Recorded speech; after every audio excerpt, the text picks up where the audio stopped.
Cheeseburger.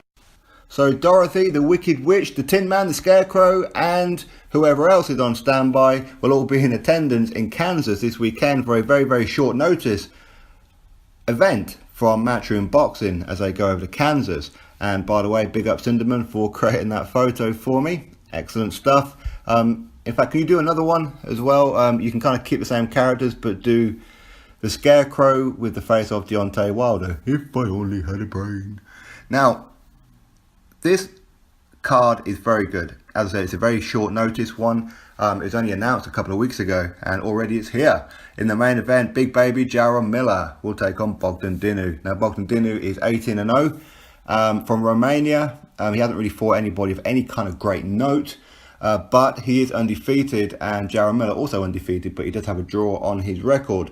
Now, it could potentially have the vacant WBA regular world title on the line, but with this kind of like last minute kind of event, it's unlikely that they can get that title over the line within that time, because the WBA regular champion Emmanuel Charr, who failed a PED test then passed one, etc., it's all complicated. It looks like he will be stripped, but will he be stripped in time before Saturday? If they can, then obviously the title will be on the line, but it's unlikely at this stage. So either way, this is a fight that they were hoping to have the WBA regular world title on the line for. Hence the reason why Eddie Hearn pulled Bogdan Dinu out of the Bulgarian fight when he was supposed to take on Tom Little about a week or two ago there. So he pulled him out with the promise of a WBA regular world title. That's not on the line, but Tom Little has been rewarded, and he will in fact be appearing on the Dillian Whyte vs Derek Chisora Part 2 on the undercard against David Price. I'll make another video on that one at some point. So this is a fight that big baby Jarrell Miller, you would imagine, would win. Now, we don't quite know how good Bogdan Dinu is. He is 18-0, but as I said, if you just look at his resume, he hasn't been in there with anybody that stands out and makes you go, ooh, that's a good one. But Jarrell Miller, as we know, he's just a come forward. He's like a juggernaut. He will just keep on coming forward and swinging for the fences. That's what he does. And how you stop this kind of behemoth, 300 plus pounds, is beyond me. You need some severe power to make him think twice about engaging you, and I'm not too sure if Bogdan Dinu has that. If he does, hey, listen, you never know. And this is a great opportunity for Bogdan Dinu to make a real name for himself by getting a scalp of big baby Jarrell Miller. Now, also on the card, Brandon Rios. He'll be taking on Ramon Alvarez. This will be a 12-rounder, super welterweight, no title on the line, but I kind of see this as a keep busy fight for Brandon Rios. He is kind of at the tail end of his career. I know he does have a few fights left, and all going well with this one, he's already said he would like Josh Kelly next. Josh Kelly is currently 8-0. He will be fighting on the Kell Brook undercard on December the 8th against Avanesian, which is a huge step up for Josh Kelly. So all going well, we may actually get Josh Kelly versus Brandon Rios, of course, if both of these guys win. So I would expect Brandon Rios to win this one. I don't consider Brandon Rios to be elite level, but certainly world level. There's no doubt. I don't ever see him being a world champion at some point, but he's kind of like the gatekeeper onto bigger and better things, in my opinion. But anyway, this will be super welterweight. Of course, Josh Kelly's at welterweight, so these guys will have to fight at welterweight should they fight.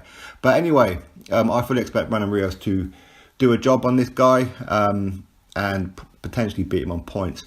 Clarissa Shields. Now, I know that she's getting like a fair bit of buzz behind her. Between her and Katie Taylor, they seem to be grabbing the female boxing world by its horns and dragging it through. And we know in America, Clarissa Shields, of course, she's like a two-time Olympian, and she's a two-weight world champion already in only, what, half a dozen fights. So she's looking the real deal. Of course, very young as well, very young. Arrogant, for sure. But I think you kind of have to be. It's a man's world, I suppose, boxing, and she's trying to stamp her authority. Anyway, she's going to be taking on from Scotland, Hannah Rankin. And this will be for the WBA, IBF and WBC women's middleweight unification titles. So Hannah Rankin has said that she's going to knock out Clarissa Shields, which is unlikely, to be fair. But if it happens, what a name to have on the resume for Hannah Rankin to actually not only beat and be in the ring with Clarissa Shields, but knock her out. But it's unlikely it's going to happen based on what Clarissa Shields has been doing lately, where she's just been steamrolling people. So you would fully expect Clarissa Shields to win this one, but I'm going to have to be Team Rankin I'm sorry, but I am. Anyway, you've got Luis Arias versus Gabriel Rosado, a middleweight fight. Now, these guys, neither one of these, in my opinion, will ever become a world champion. But stranger things have happened. Gabriel Rosado's been around the block on several occasions. He's taken some absolute beatings in his life. He's been robbed on scorecards before and all this kind of thing. And isn't afraid to defend punches with his face. We've seen him in absolutely bloody messes before, most notably against Triple G in that as well. Luis Arias, again, very, very good fighter. And this is going to be a real good fight with some kind of needle in it, it seems. I'm not too sure where the needle come from, but these guys either, they have some kind of bet on as to who wins between them both. I think it's like a 10 grand bet, or it's a winner take all with a purse, that kind of thing. So I'm not too sure where the needle come from, but it does appear that these guys don't like each other. I'm not too sure why Luis Arias seems to keep wearing a silly mask. It's a bit crazy. But anyway, that's an interesting fight. As I said, the needle makes it more interesting. If there was no needle, people probably wouldn't be too bothered about it, to be fair. Now, Nico Hernandez, he will be taking on Jose Morales. Now, this should be a straightforward victory for Nico Hernandez. Hernandez is very, very popular in the parts of Kansas. Very, very popular. And he seems to be pretty much selling this entire event for the most part because he's a local there and people love this guy. So who knows what he's going to achieve in the future. He's part of the Matchroom boxing stable now, and all going well, if he delivers what people like Eddie Hearn believe that he will, then it could be a real diamond in the making right here. Anyway, he's going to be on this card now. Also on the card, Nikita Ababi. Now, of course, on his debut, he smoked his opponent on his debut in, 30 seconds or something. So now he's going to be given another crack in a 4-rounder against Javier Rodriguez. Again, hopefully all going well for Nikita Ababi. He will get through this one and build on it. He's also a YouTuber as well, by the way. So we'll have to wait and see if he's really about that life. We don't know yet. He's still very, very young. He does seem a bit like a kind of Logan Paul kind of guy, to be perfectly fair. He looks quite similar to him, but obviously he can punch a bit. So hopefully all going well. Nikita Ababi is the real deal. Eddie Hearn seemed to really rate him, hence the reason why he signed him before he'd even made a single pro fight. So we'll have to wait and see. And Anthony Sims Jr. Now, I like this guy a lot. He is light heavyweight and looked like the real deal. And already people here in the UK are talking about Anthony Sims Jr. potentially one day at some point taking on the likes of Joshua Buatsi. That would be fantastic. Now, I would probably exclude Anthony Yard from this kind of situation. I don't ever see Anthony Yard taking on any of these guys, to be fair. And that's unfortunate, it really is. And I do like Anthony Yard.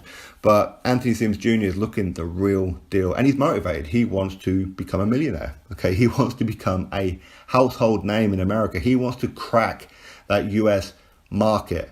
He wants to become a big star over there. And he's willing to take on any person that he possibly can. Now, this is light heavyweight. He could potentially be at super middleweight as well. I've heard Eddie Hearn saying this one. So we don't quite know where his weight's going to be. Is he going to stay at light heavy? Is he going to drop down? Who knows what the situation is going to be. But either way, Anthony Sims Jr. is looking the real deal. There's a couple more fights on that card. I don't know who they are, so I do apologise. Manny Thompson versus Leroy Jones and Jeremy Nichols versus Jeremiah Page. I don't know who they are. I couldn't give you any kind of info about them. So this whole card, again, I mean, it's not the best card in the world. As I said, it was very, very short notice. And I know a lot of people will be jumping all over it saying, oh, is this the best Eddie Hearn can do?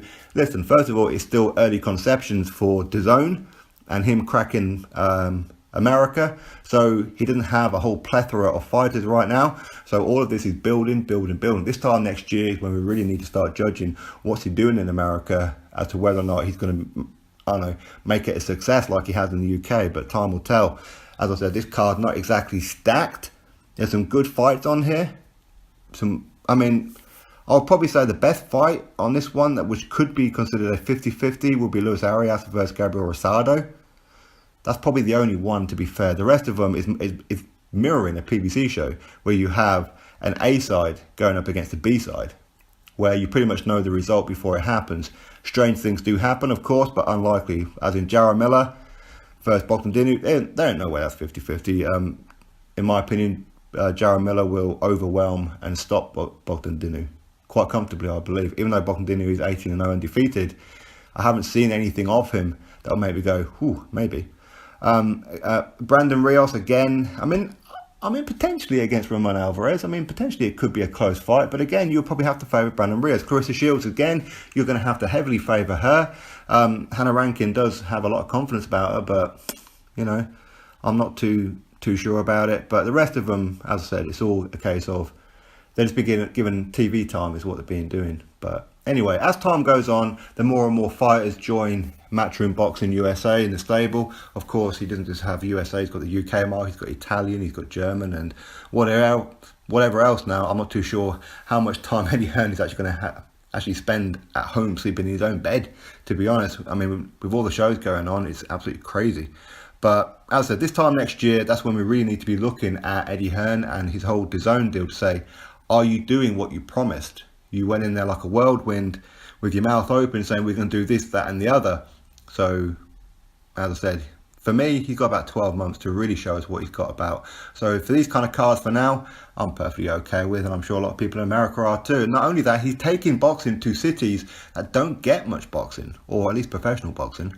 So, listen, he's doing something that isn't really being done already, which is he's taking boxing to Chicago. He's taking it to Kansas, and he'll be taking it to other places as well that aren't really renowned for boxing cities. So anyway, that's what's going on. That's this weekend.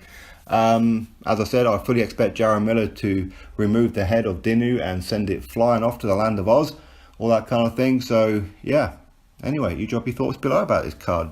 Click that thumbs up and of course subscribe. Catch you all on the next video.